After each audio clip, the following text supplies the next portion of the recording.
everybody, welcome to the show. I'm Andrew Knox in for Gordon today. President Biden is pressing hard for a ceasefire agreement.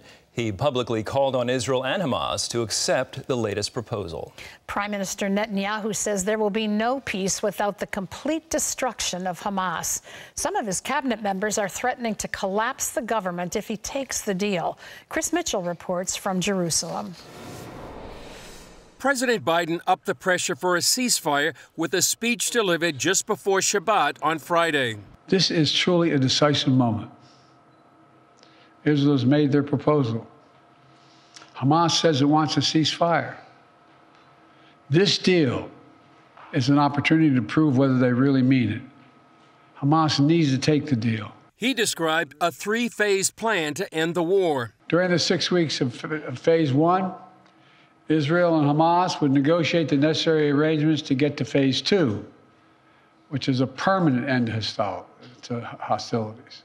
The last stage would be for the day after the war. Finally, in phase three, a major reconstruction plan for Gaza would commence, and any final remains of hostages who've been killed would be returned to their families. In a statement, Hamas claimed to support the offer. Saturday, Prime Minister Netanyahu set forth Israel's red lines. Israel's conditions for ending the war have not changed.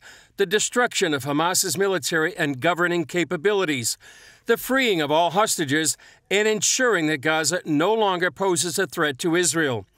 Under the proposal, Israel will continue to insist these conditions are met before a permanent ceasefire is in place.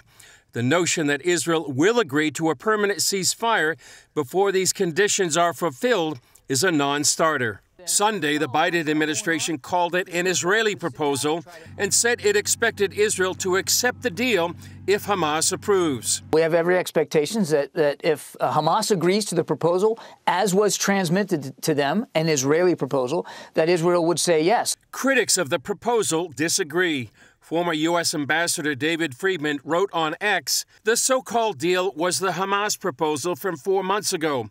Israel leaves Gaza, Hamas stays in de facto control, and then the hostages are released.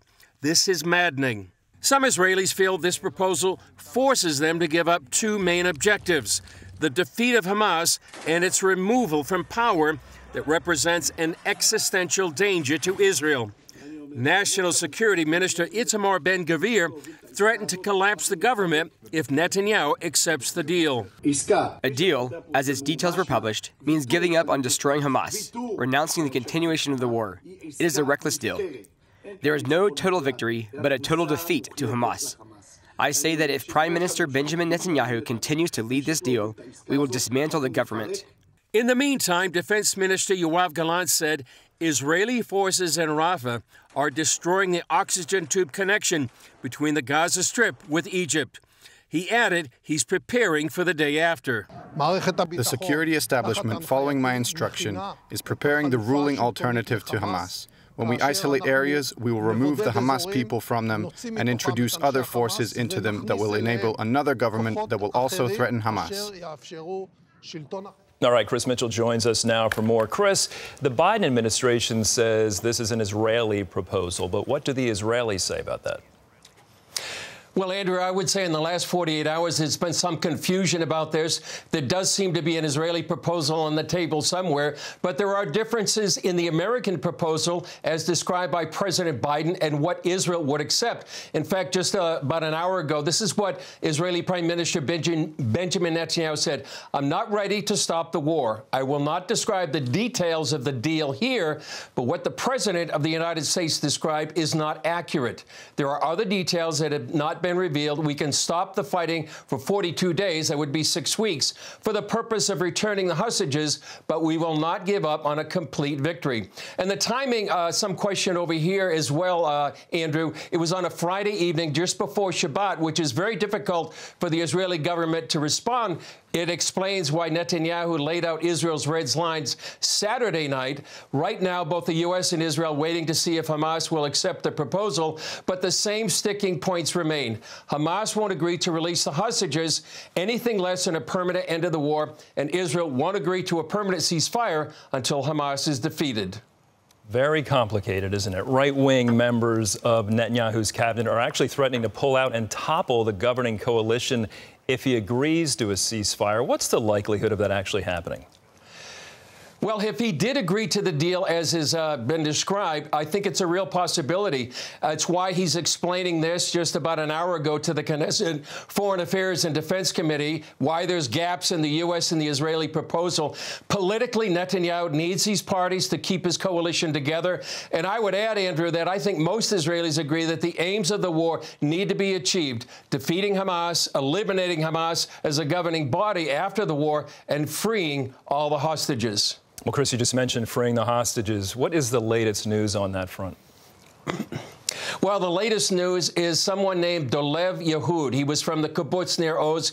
He was the latest body to be discovered. He was thought, Andrew, to be kidnapped on October 7th, but his body was found in that kibbutz. He was murdered on that day, and they needed forensic identification to identify his remains.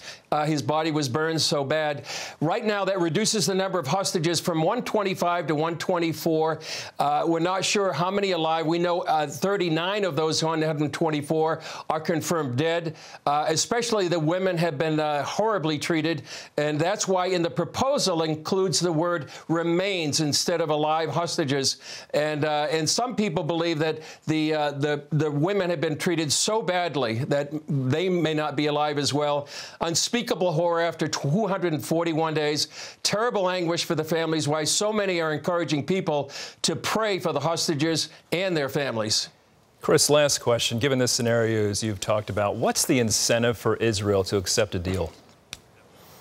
Well, if there was any proposal, it would be to get the hostages back, but without giving up on the aims of the war.